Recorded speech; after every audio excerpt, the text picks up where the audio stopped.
Gravação iniciada. Muito bem, voltamos e já vencendo a pauta dessa manhã de quinta-feira, vamos começar os processos que remanesceram dos outros dias, começando pelo item 49, é da minha relatoria, o contribuinte é Carneiro e Carneiro Alimentos, Eireli. Então já disponibilizei esse voto para vocês e deixa eu passar agora para abri-lo aqui. Item 49.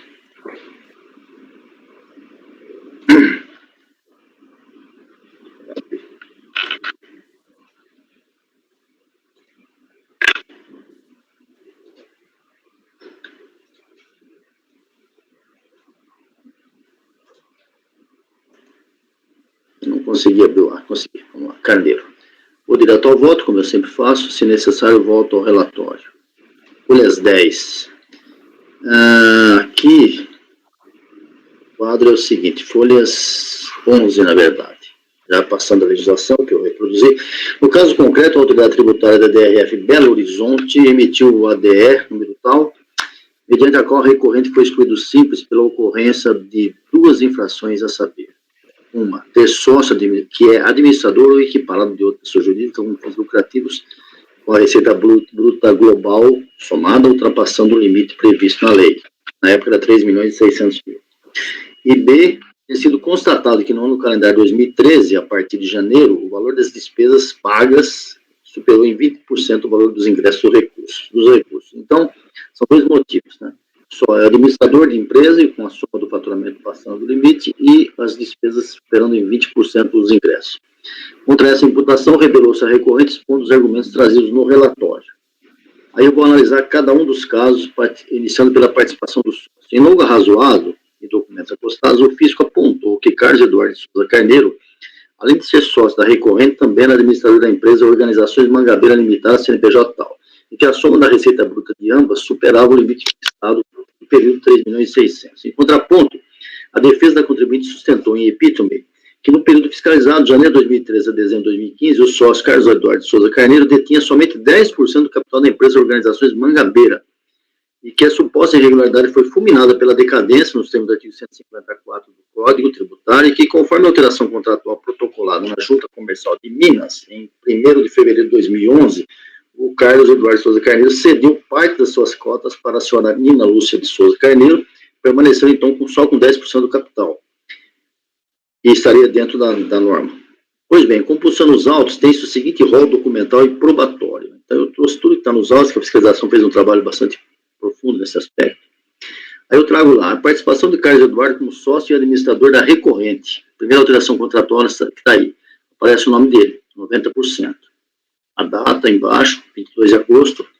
Depois a segunda alteração contratual. Continua o Carlos aí, cedendo uma parte das suas cotas para a Nina. Isso foi em março de 2017. Ou seja, realmente aconteceu isso, só que foi em 2017. E aqui nós estamos falando de 2013 a 2015. Então, nesse período, ele estava lá. Já acerca da participação, acerca da participação de Carlos Eduardo de Souza como sócio da empresa, confira-se a sexta alteração contratual que engloba o período sob análise. Então, está o nome dele aí com 10%, de fato, a data, e na sequência as demais alterações, reproduzindo todas aí.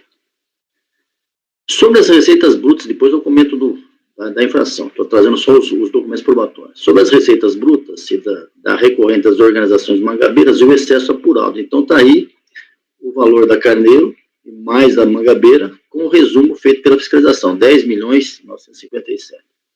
Então eu resumo aqui. Inquestionavelmente, no período objeto dos fatos, o quadro estampado e comprovado documentalmente foi o seguinte: Carlos Eduardo de Souza Carneiro era sócio e administrador, isso é importante, está lá tudo nas fotografias que eu trouxe, da Carneiro Alimentos. Concomitantemente, era sócio e administrador de organizações Mangabeira.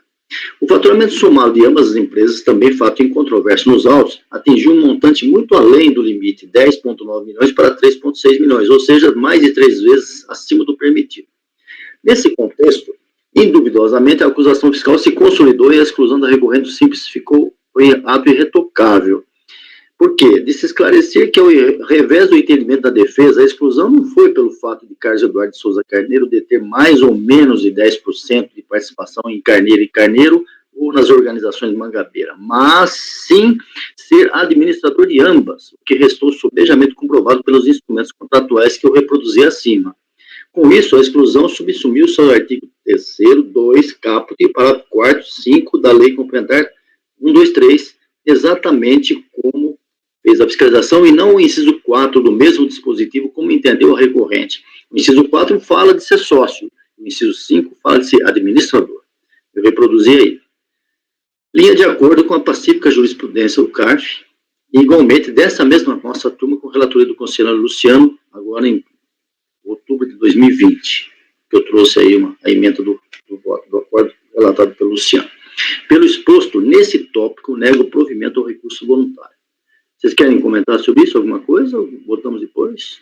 Acho que está bem provado aqui, né, esse aspecto. Letra B. Despesas pagas superior em 20% do ingresso dos recursos. Segundo a representação administrativa de folhas, que embasou o ato declaratório, a fiscalização consultou o livro Razão, Conta Tal, Descrição de Vendas e confrontou os valores escriturados mensalmente no programa de arrecadação do Simples e conferiu com tudo lá e viu que as despesas a partir de janeiro de 2013 superaram em 20% o valor dos ingressos. A contribuinte disse, em contraparte, que trata-se de mera presunção, no sentido de que o contribuinte, por apresentar um resultado contábil negativo, poderia estar omitindo receita. Então, seria uma presunção da Receita Federal isso. Portanto, estaria sonegados tributos. E que resultado negativo não pode ensejar, por si só, a constatação de existência ou não de uma fraude, como pretende a fiscalização. Haveria que se demonstrar a real intenção por parte do contribuinte de prejudicar dolosamente os cofres públicos. E isso não restou comprovado pela fiscalização. Palavras da recorrente, folhas tais. Digo eu agora, certamente milita em erro a recorrente. Não se está diante de preceito normativo que visa apurar se a fiscalizada omitiu receitas, embora até pudesse ser um indicativo para esse caminho, mas sim de norma impositiva que deve ser cumprida pelos que pretendem adquirir ou permanecer no regime do Simples, ou seja, as despesas não podem ser superiores em 20% dos ingressos. Em outro dizer, se os ingressos no período forem 100, as despesas pagas não podem ser superiores a 120. Cabe então a pergunta, por que esse percentual? Simplesmente porque o legislador assim o definiu. Foi fixado em 20%, poderia ser 10% ou 30%. Como foi trazido em lei, votado no Congresso Nacional e sancionado pelo Presidente da República, enquanto não expungido do mundo jurídico, será de observância obrigatória às empresas subordinadas ou que querem se subordinar ao regime. Então, comprovado o excesso, a atração e aplicação do artigo 29.10, parágrafo 1º da lei, é irrepreensível. Eu trago aí. Concretamente, apontou o fisco a seguinte estampa, folhas 13, levando em conta tão somente os recolhimentos de GFIP. O fisco nem está tomando as outras despesas. Aí está a fotografia de todos os anos, e os percentuais na última coluna excedendo, né, acima dos 100%, dos 120%. Aí eu trago os destaques. Os valores são incontroversos, informados pela recorrente, extraídos do sistema da Receita Federal e do Simples. Adicionalmente, foram confrontados com os lançamentos do Razão da contribuinte. Aí a gente observa o seguinte, nos 5 primeiros meses de 2013 não há sequer registro de receitas, ou seja, a relação percentual entre estas e as despesas vai ao infinito. Veja-se novamente.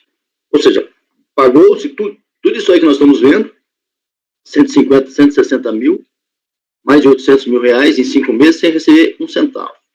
Então, indubitável que a recorrente, exceto nos meses de 6 de 2013 e 6 de 2015, só olhar a tabela em cima aí, em todos os demais períodos, de janeiro de 2013 a dezembro de 2015, apresentou despesas que suplantaram muitas vezes estratosfericamente o limite de 20% imposto pelo artigo 29.9 da Lei Complementar, impondo sua exclusão do Simples a partir do próprio mês em que incorridas, impedindo manter sua opção pelo regime para os 3 anos seguintes. Tendo sido constatado esse evento, a exclusão é automática, como já decidido pelo ADE e a jurisprudência do CARF que eu trago aí embaixo. Concluindo, voto por negar provimento do recurso voluntário e manter a exclusão da recorrente do Simples Nacional. É o voto.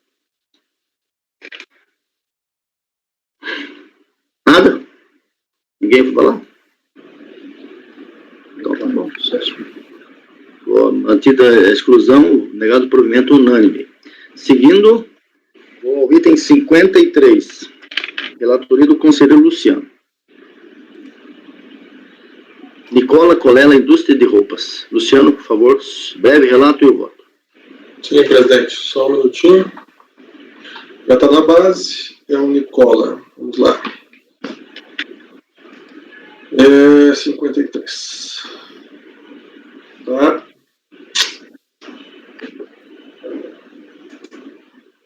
Bom, trata-se de um recurso voluntário, é uma compensação que não produz efeito desde a origem, especialmente por ser de terceiro, e não se referem a créditos tributários.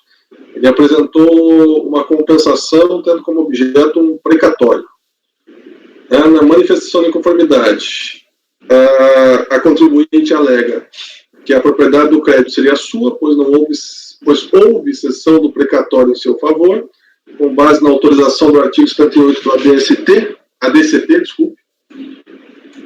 alegou o poder liberatório dos precatórios não liquidados, que os requisitos do artigo 170 teriam sido atendidos da Constituição, 170 do CTN.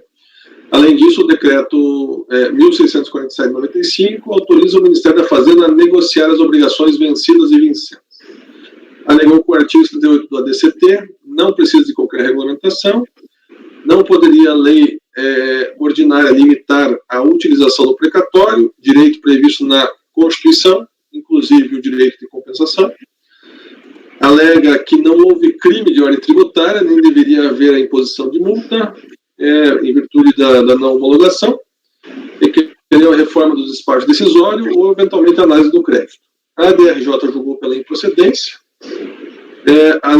com base, em suma, nos seguintes argumentos. Não apresentou prova da titularidade ou posse do precatório, ou seja, a recorrente não teria apresentado a prova, né?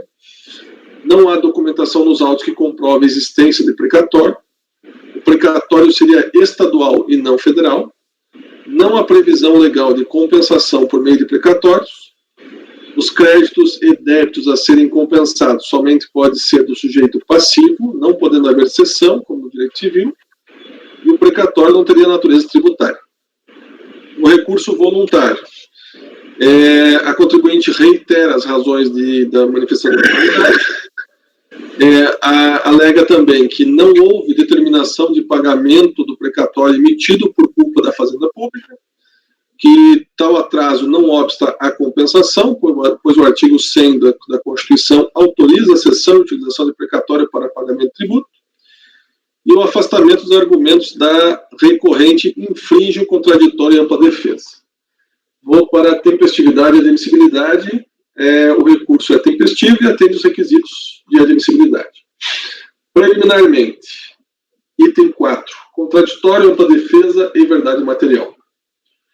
Parágrafo 10. A recorrente alega que o afastamento de seus argumentos apresentados na manifestação de inconformidade infringe o contraditório e ampla defesa, uma vez que elas se basearam em presunção. Alega ainda a verdade material e o dever da autoridade de buscar a elucidação dos fatos. Uma vez que não há no recurso a indicação de qual seria a infração ou como ela se exteriorizou, na análise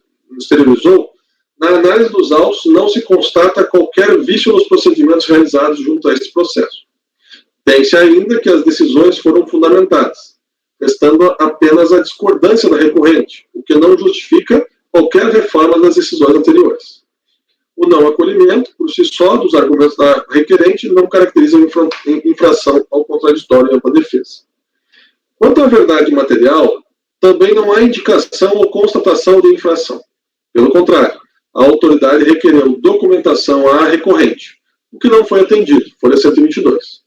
Cabe lembrar que o princípio da verdade material não se confunde com o ônus da prova, o qual é de responsabilidade da contribuinte no presente caso.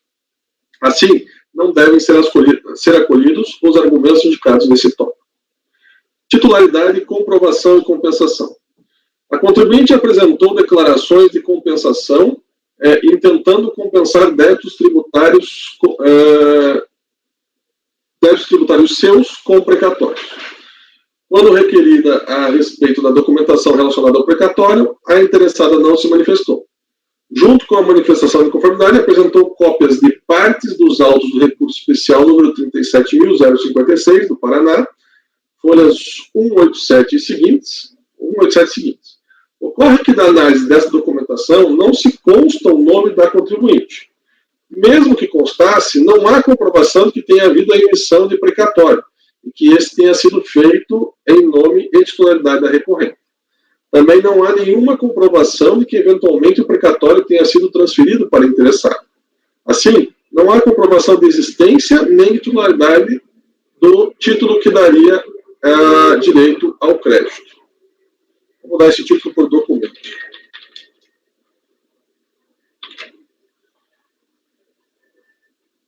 Ademais, deve-se citar que o recurso especial indicado tem como partes o Estado do Paraná e particulares. Isto quer dizer que, se foi emitido o precatório nesse processo, então ele seria em desfavor ao referido Estado. A tentativa de compensação de tributo federal com precatório estadual não atende ao conceito básico do Instituto.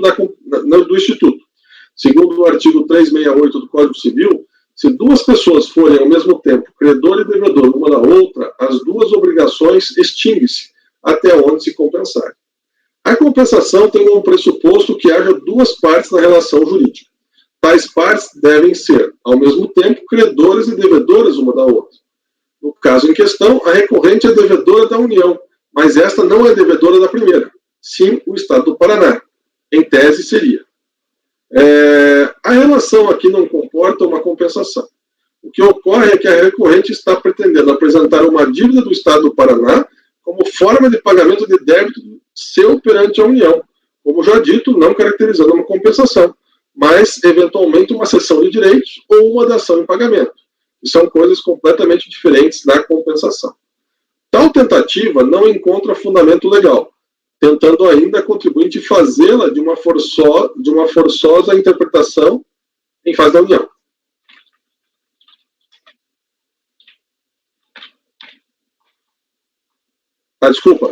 De forma forçosa em face da União.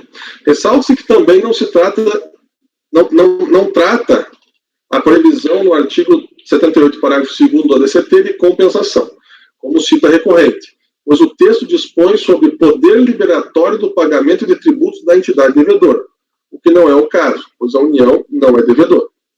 No mesmo sentido, a sistemática pretendida pela recorrente não se encaixa como compensação.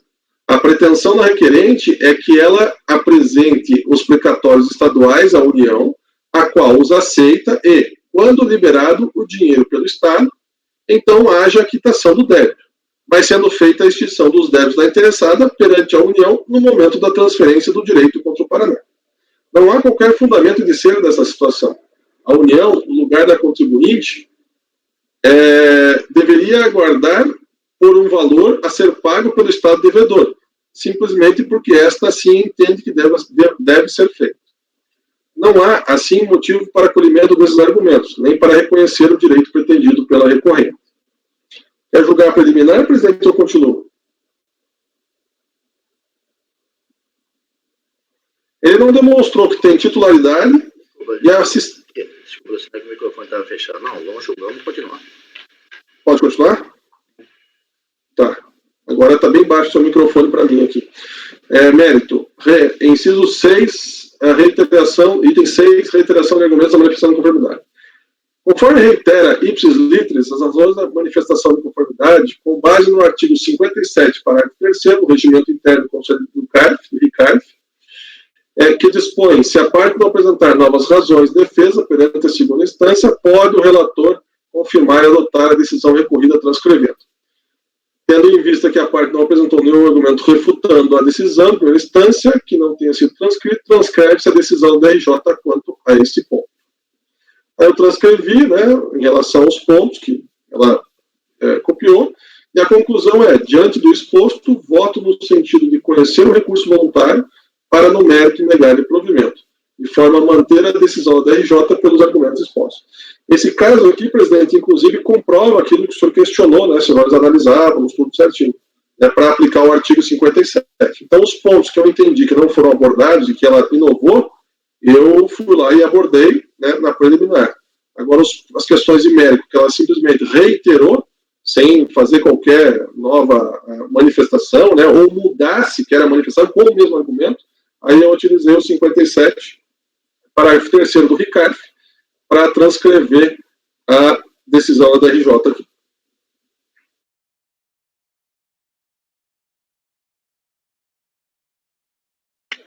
Estão me ouvindo? Estão me ouvindo? Sim. Estamos. Estava com um problema. Tá bom, ok. Entendi. Estou terminando de ler a decisão da DRJ aqui. Ok. É que eu achei que estava um problema. Bom, sobre a proposta do relator, então negar provimento, acompanhando a questão da DRJ, mas muito bem fundamentado o seu voto. Alguém quer se manifestar? Paula, está lendo aí? Quer se manifestar alguma coisa? Não, na verdade, eu acho que o caso aqui é que ele tentou compensar precatório estadual com tributo federal, certo, Luciano? Certo. Na verdade, ele nem demonstra a titularidade. Ele junta lá parte do processo, não junta qualquer documento de cessão, ou o próprio precatório, né, emitido pelo Tribunal de Justiça, nada. Ele simplesmente fala do processo e pronto, e quer o direito. Estou satisfeita já. Ninguém mais? Então tá bom. Uma pergunta, isso aí foi feito um pé de comp? Essa compensação foi declarada, não foi não homologada, não foi? Como é que foi? Porque aí teria uma multa, José, não teria multa nesse caso aí, utilizando precatório, não cabia uma multa. Ela foi, presidente, tida como não realizada, né, não declarada, não lembro o termo exatamente, acho que não realizada, não feita. Declarada, não foi? Não declarada, isso mesmo. Ela foi. Só que eu acho que não houve emissão de multa, porque a DRJ. De que ano é isso aí? Deixa eu ver aqui. 99. Então já foi. Ele fez depois, né? Ele fez depois, mas não, foi 99, desculpa, 99. Isso mesmo. E aí a DRJ cita que não houve aplicação de multa. Inclusive, eu acho que... A DRJ falou isso? Falou. Porque, na verdade, caberia uma multa mesmo. Mas tudo bem, não é o caso aqui. Então, por unanimidade de votos, ligado ao provimento. É isso, Luciano? Todos de acordo? Julgamento encerrado. Terminamos agora o item 53. Vamos ao item 56. Ainda é sua relatoria, Luciano. Global Serviços Limitado.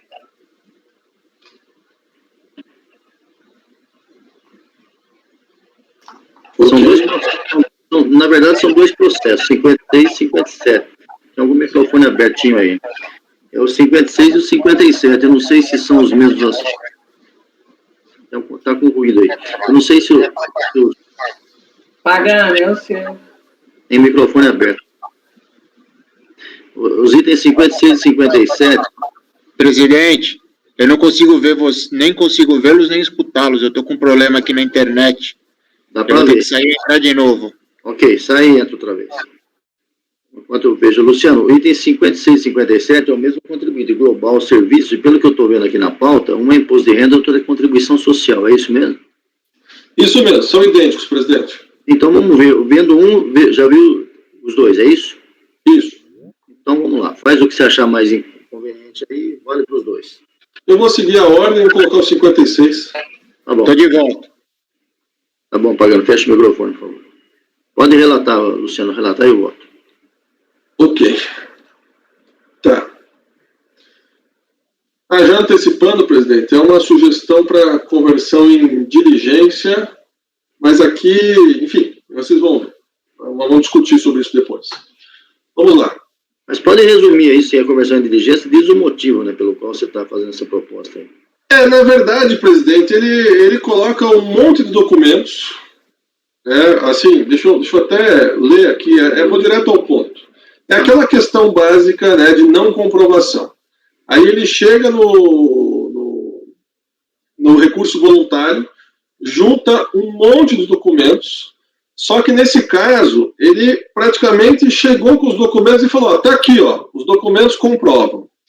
E daí, nesse caso aqui, por exemplo, no 56, ele junta 873 notas fiscais, que eu contabilizei, eu contei todas ali, coloco as folhas, está lá no parágrafo 13, vou ler essa parte. Sob a alegação de que as notas comprovam a retenção efetuada pelos tomadores da recorrente, tal afirmação pode ser verdadeira. Inclusive, com base nos argumentos anteriores, devem as notas ser aceitas como prova. Contudo, a mera apresentação de 873 notas fiscais, folhas 292, 760, 781, 1184, bem como a apresentação de demonstrativos no formato de tabela, com a lista dos tomadores, 773 a 780, sem qualquer explicação e contextualização, não caracteriza imediatamente comprovação do direito à recorrente. Em verdade, se observa que foram juntados documentos que já foram confirmados pela análise da autoridade, uma vez que o valor, ou seja, ele pega a documentação, essas quase 900 notas, junta e fala, está aqui, ó, a prova está aqui. E aí, presidente, a minha proposta é que seja feito uma diligência para que notifique o contribuinte no prazo de 30 dias para que ele indique as notas que comprovam isso. Né? Eu não posso ficar levantando, produzindo prova para ele, sem contextualização. Né? Ele chega e fala, está aqui, tudo isso se vira, inclusive de notas fiscais que já foram até analisadas e homologadas, e aí, eventualmente, se não for aceita a diligência, daí eu tenho outra conclusão ali.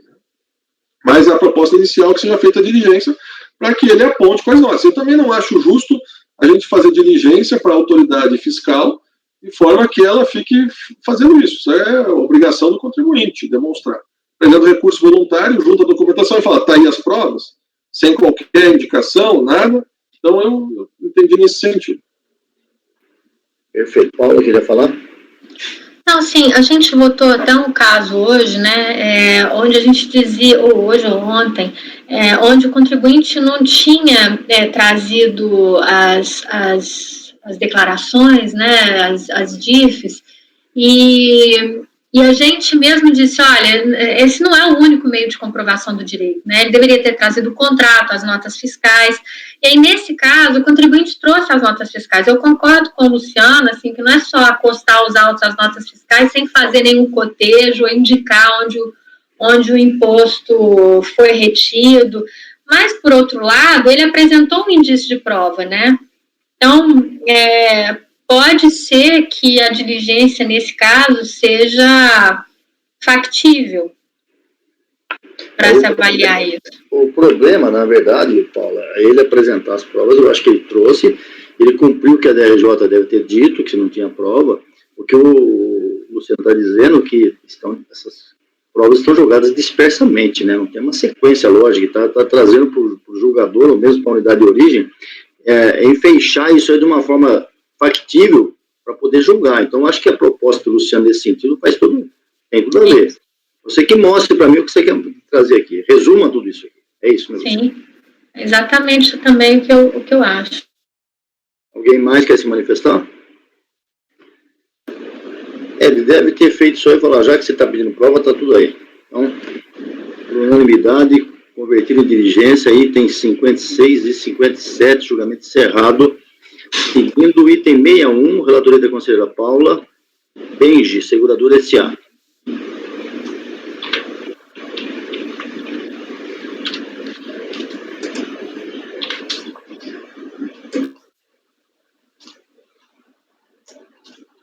Só um minuto, está abrindo aqui.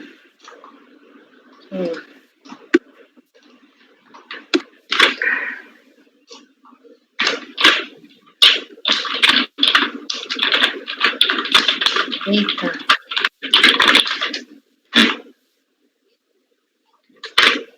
Bom, esse aqui é um processo, eu estou direto no voto, as folhas 4, tá?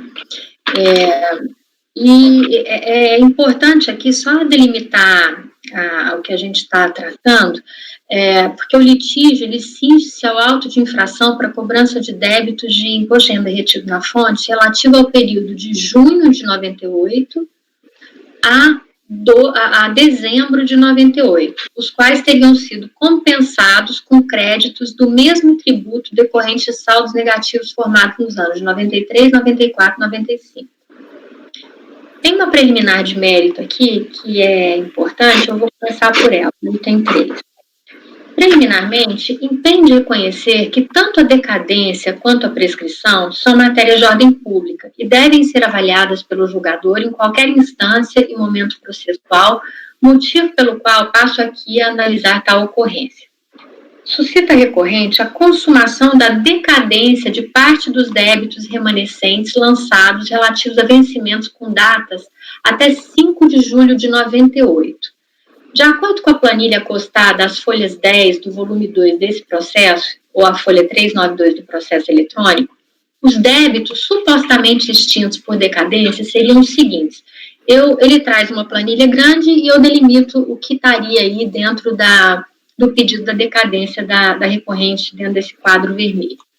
Ressalta-se, como se pode observar, que todos os débitos foram confessados em DCTF, como reconhecem tanto a recorrente quanto o julgador ACOR, quando esclareceu que os lançamentos derivam de auditoria interna das DCTFs apresentadas pela interessada, relativas ao 2º, 3º e 4º trimestres de 98, da qual foram identificadas as seguintes irregularidades: compensações não confirmadas, pagamentos totais ou parciais não localizados e pagamentos de tributo efetuados a destempo e sem os respectivos juros e ou multa de mora.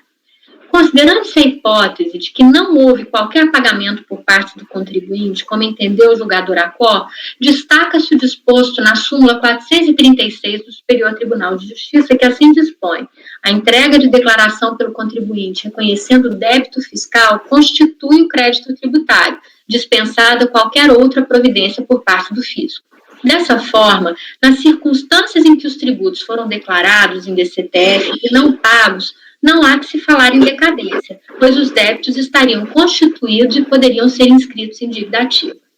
Nesses casos, contudo, seria necessário verificar a extinção dos débitos pela prescrição, consumada pelo transcurso do prazo de 5 anos a partir da data de vencimento do pagamento dos débitos, sem que a Fazenda Pública tenha proposto a ação de execução fiscal para satisfação do seu crédito, e sem que tenha ocorrido qualquer das hipóteses de interrupção ou suspensão desse prazo previstos no Código Tributário Nacional.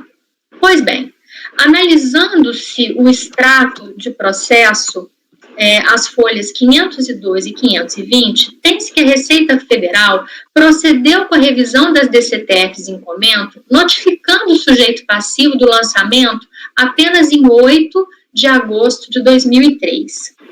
Assim, é de se concluir que até essa data, 8 de outubro, de agosto de 2003, não houve qualquer iniciativa por parte do fisco para execução judicial de seus créditos tributários, com vencimentos até 7 de agosto de 98. Por esse motivo, teria-se operado a prescrição e, portanto, tais créditos estariam extintos. Os demais débitos, objeto desse processo, tiveram sua exigibilidade suspensa com a instauração do processo administrativo. Aqui, se a gente for ver na planilha em cima, a prescrição ela acaba atingindo toda essa planilha aqui de débitos, né? Porque o último débito aí, o vencimento, era em 5 de agosto de 98. Vocês querem discutir primeiro essa prescrição ou eu posso seguir? Alguém quer se manifestar sobre isso? Acho que podemos falar tudo no final. Pode ir. Porque o final traz outra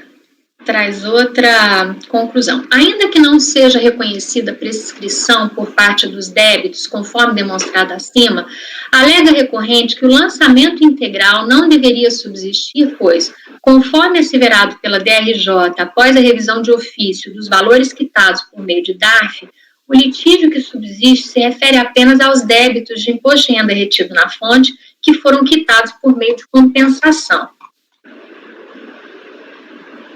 Esclarece que as compensações ora discutidas ocorreram no ano de 98, antes, portanto, da medida provisória número 6602, convertida na Lei 10.637 de 2002.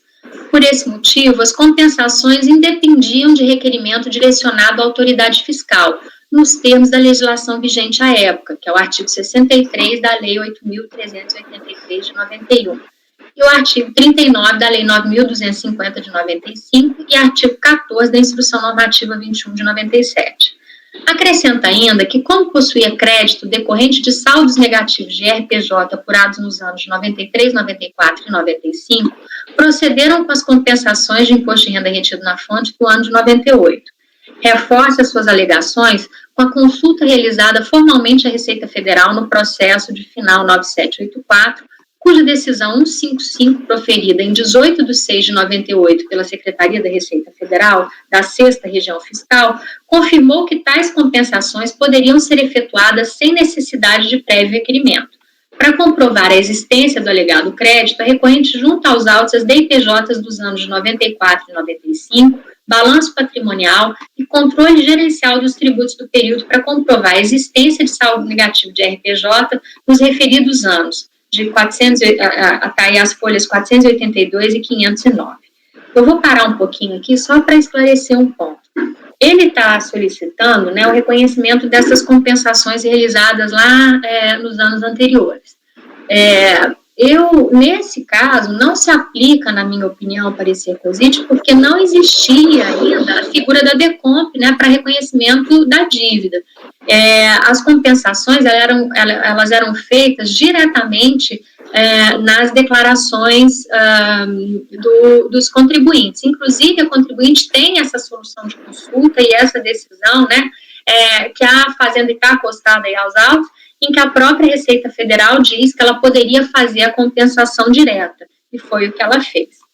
Então, continuando aí no item 15, o julgador Acó, todavia, desconsiderou os argumentos da recorrente, alegando apenas que as provas para confirmar as devidas compensações só poderiam ser apresentadas em fase de impugnação, para manter o lançamento. Adicionalmente, diferentemente do que alega a recorrente, a primeira turma da DRJ de Porto Alegre esclareceu que os débitos que ensejaram os lançamentos seriam decorrentes de várias irregularidades e não apenas de compensações não confirmadas. E aí eu trago o trecho aí da decisão recorrida. Compulsando-se os autos, verifica-se que, de fato, as irregularidades apontadas não se restringem às compensações não homologadas. Não obstante, as outras irregularidades apontadas na decisão recorrida não foram contestadas no recurso voluntário. Por esse motivo, trataremos nesse julgamento apenas daqueles débitos decorrentes das compensações não homologadas, estando as discussões decorrentes das demais irregularidades preclusas. Quanto ao argumento do julgador Acó de que as provas para confirmar as devidas compensações só poderiam ser apresentadas em fase de impugnação, entendo, com todo respeito à decisão recorrida, que o mesmo não se sustenta. Essa turma tem aceitado a apresentação de documentação comprobatória em sede de recurso voluntário, atendendo os ditames do princípio da verdade material. Aí eu trago jurisprudência do CARF também. Pois bem, analisando a documentação acostada aos autos, verifica-se que a recorrente procedeu com as compensações conforme a legislação vigente à época e orientação da própria Receita Federal. Contudo, entendo ser necessário avaliar mais profundamente a existência do crédito pleiteado e sua disponibilidade, principalmente, diante da avaliação das evidências e comprovantes apresentados pela recorrente. Aí eu estou convertendo o julgamento em diligência, mas é só no caso da gente não reconhecer a prescrição. Então, eu acho que a gente tem que primeiro avaliar ali se a gente entende que houve prescrição desses créditos nos termos do voto, né, que eu já indiquei. Então, a posição da relatora é converter em diligência, salvo ser reconhecida a prescrição. Os debates estão abertos. Se quiserem pesquisar, podemos converter o julgamento em vista de mesa. Voltamos aí após o almoço. E a prescrição, presidente, rapidamente, assim, a prescrição depende de elementos que às vezes não estão nos autos, né, Paula? A gente não sabe. A gente não sabe se está realmente prescrito, houve a inscrição em dívida ativa, os andamentos do processo. Então, eu fico extremamente temeroso da prescrição ser uma consulta devida à unidade. Eu acho, Marco, a gente até pode fazer, mas como houve, na verdade, a intimação do contribuinte, né, para pagamento dos débitos, assim, eu acredito que não é possível a Fazenda Nacional cobrar antes da própria Fazenda se manifestar. O que aconteceu aqui foi, não houve a decadência porque os débitos foram declarados em DCTF, isso afastou a decadência. Mas a partir do momento que eles foram declarados em DCTF, a Fazenda Pública, ela já poderia, né, nos termos na súmula do STJ, a Fazenda Pública já poderia inscrever os débitos na dívida ativa, mas não fez. A Fazenda lá na frente intimou o contribuinte para tratar desses débitos. Então, é por isso que, assim, é muito, eu diria, seguro supor, né, que esses débitos não estariam inscritos em dívida ativa. Agora, a gente pode converter o julgamento em diligência. Eu quero só trazer um ponto aqui que eu acabei de ver, que eu trago um parágrafo que eu tenho que tirar do voto, porque, na verdade, a própria DRJ limita o litígio em relação às compensações, tá? Porque ela reconhece o pagamento dos DARFs anteriormente. Então, eu só vou tirar esse aqui adicionalmente, diferente do que alega recorrente, eu vou tratar só das compensações.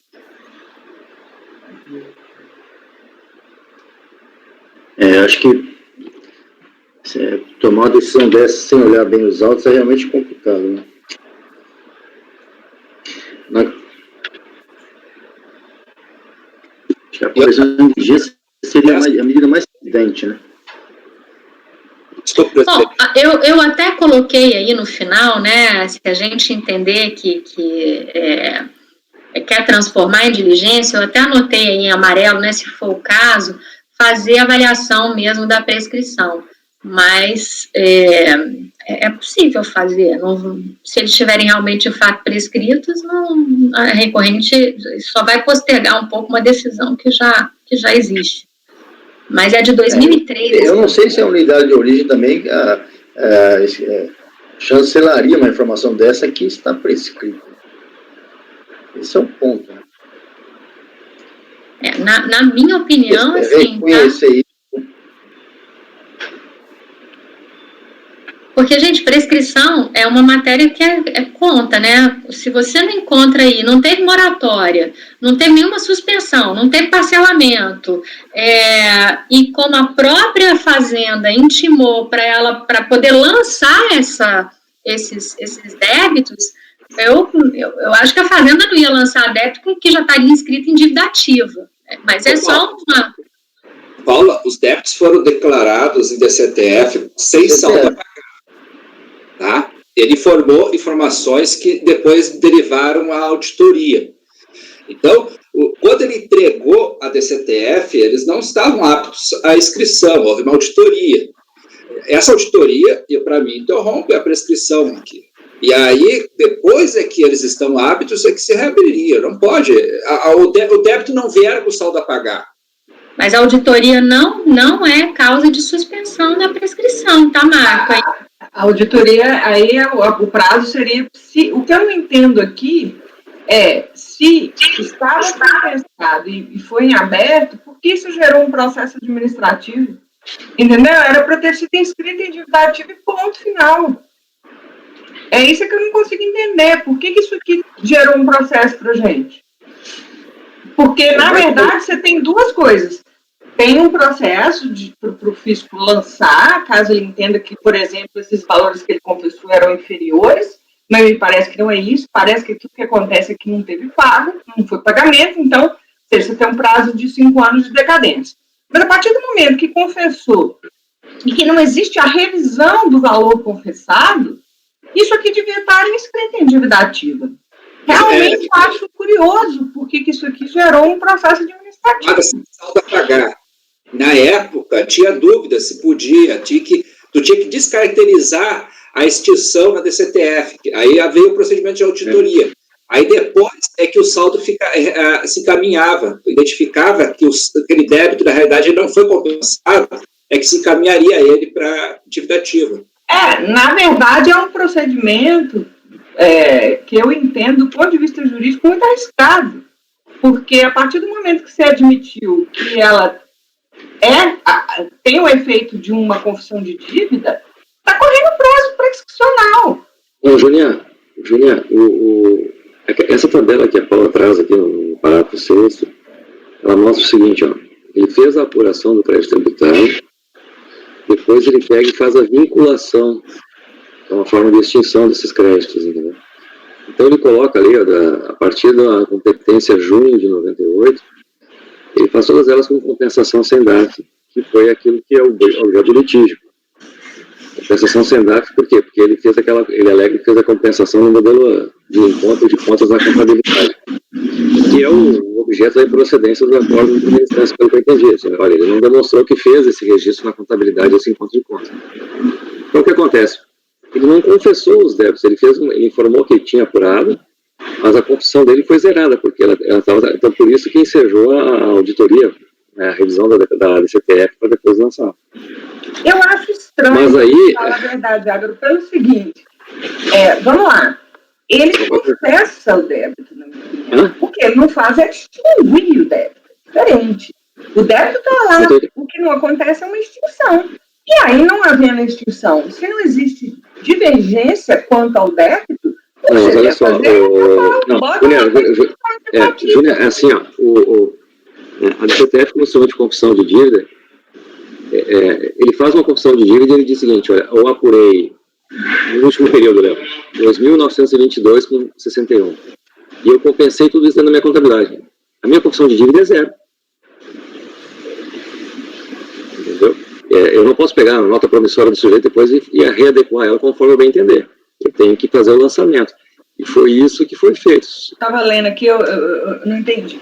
Você está dizendo que não vale como confissão por quê? Eu quero entender. Porque é o seguinte, porque ele não confessou. Ele informa na primeira coluna, que fez uma apuração de 2000, no último período lá, de junho de 98. Aqui. Uhum. Ele faz assim, ele diz o seguinte, olha, eu apurei 2.922. Eu pensei sem DARF, 2.922. Qual é a confissão de dívida dele? Zero. Não, Iagro. Que confissão de dívida é a extinção do crédito. Não, olha aqui. Era só o saldo que era encaminhado à procuradoria, gente. Não, olha aqui, ó. O Júnior. É bem simples, é só o saldo que para a procuradoria. Ele está informando que deve zero. Não tem nada para escrever dívida ativa. Não, gente, olha só. Desculpa, eu acho que está havendo aqui uma confusão. Quando você faz lá a apuração do seu imposto de renda ou saldo a pagar, você tem lá, apurou R$1 milhão, tá? Então ele está confessando que ele tem que pagar ali R$1 milhão. Aí, o que ele faz? Parte desse R$1 milhão ele paga com DARF e parte ele compensa. Então, na verdade, é o que a Júlia está dizendo, ele confessou R$1 milhão. Não. Agora, vocês estão confundindo, gente, vocês estão confundindo o pagamento à extinção com uma confissão de dívida. E, na verdade, o que aconteceu nesse caso aqui? Ele declarou R$1 milhão, pagou 500 com DARF e compensou 500.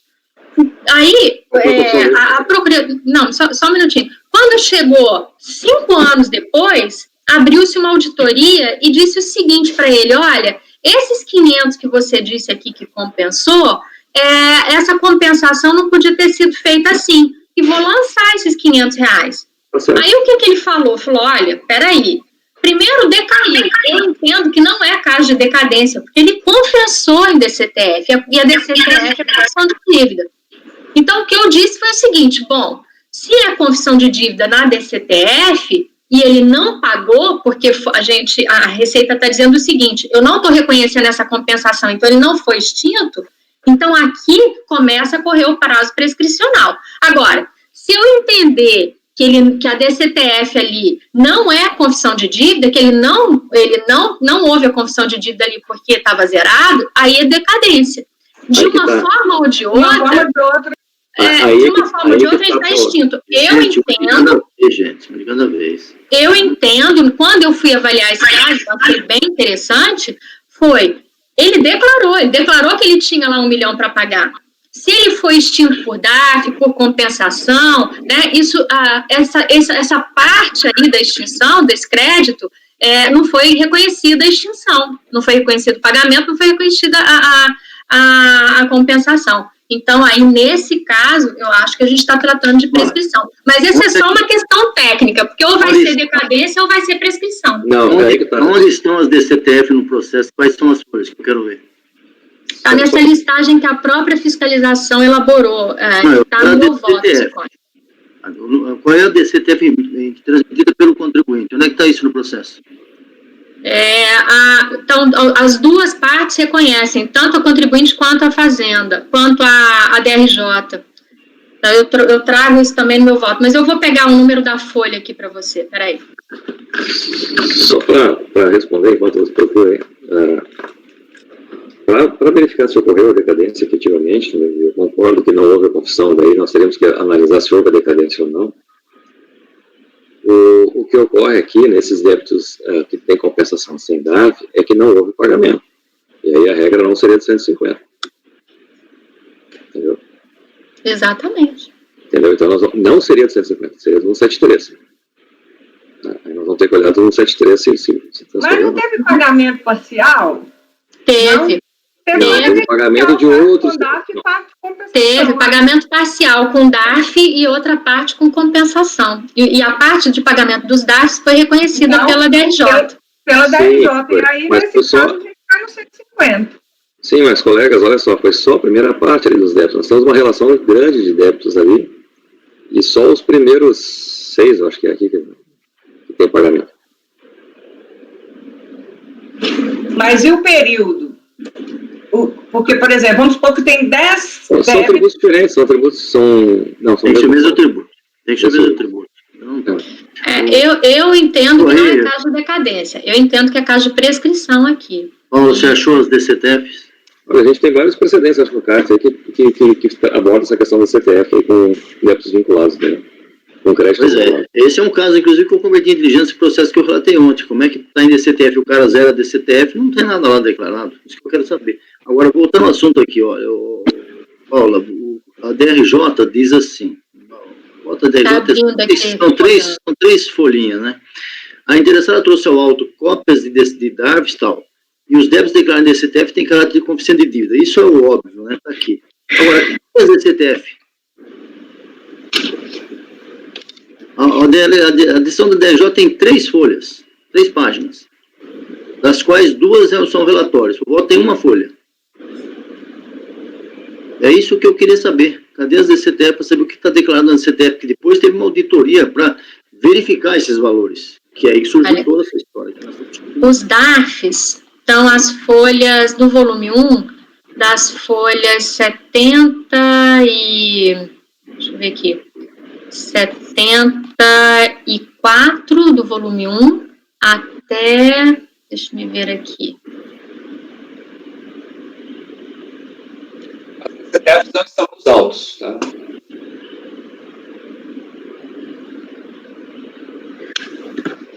Eu me fiei pelo próprio voto da decisão recorrida e as duas partes reconhecem que foi declarado em DCTF. Essa tabela que você trouxe no seu voto, que saiu da onde essa tabela aqui? Do relatório fiscal. Do relatório fiscal.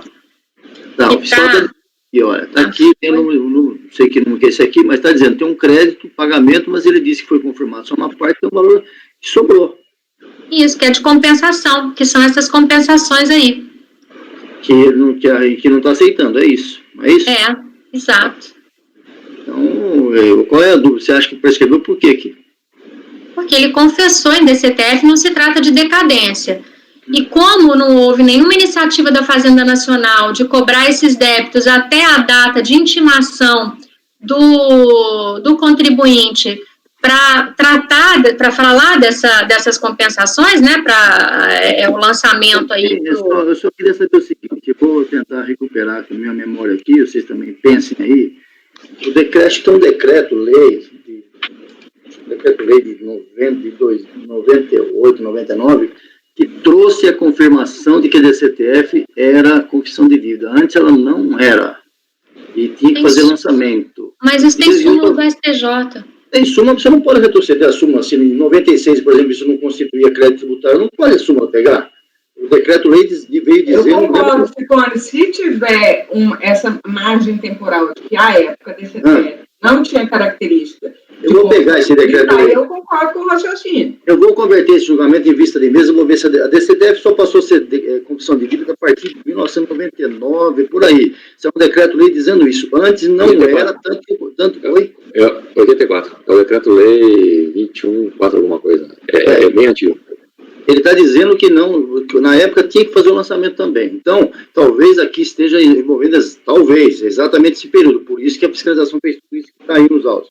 Eu vou, antecipadamente, dar vista em mesa nisso aqui para a gente olhar melhor. Tá? Só para tentar ajudar um pouquinho. Quando a DCTF deixou de ser declaração de contribuições de tributos federais e passou a ser declaração de débitos e créditos e permaneceu a mesma sigla, ela passou a ter essas vinculações que antes não tinha. Antigamente, a DCTF bem antiga, eu peguei ainda quando trabalhava em auditoria privada, era uma declaração como são as GIAs do ICMS hoje em dia, que só informa quando vai pagar.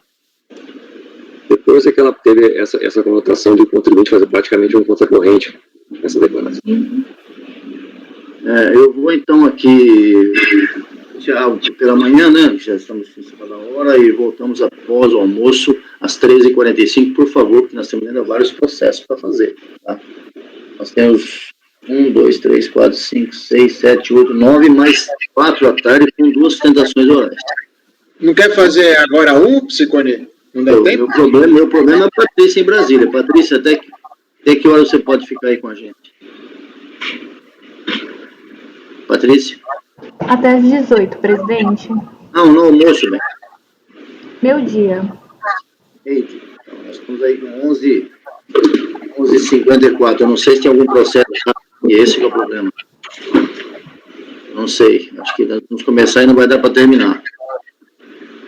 Então, acho melhor suspender.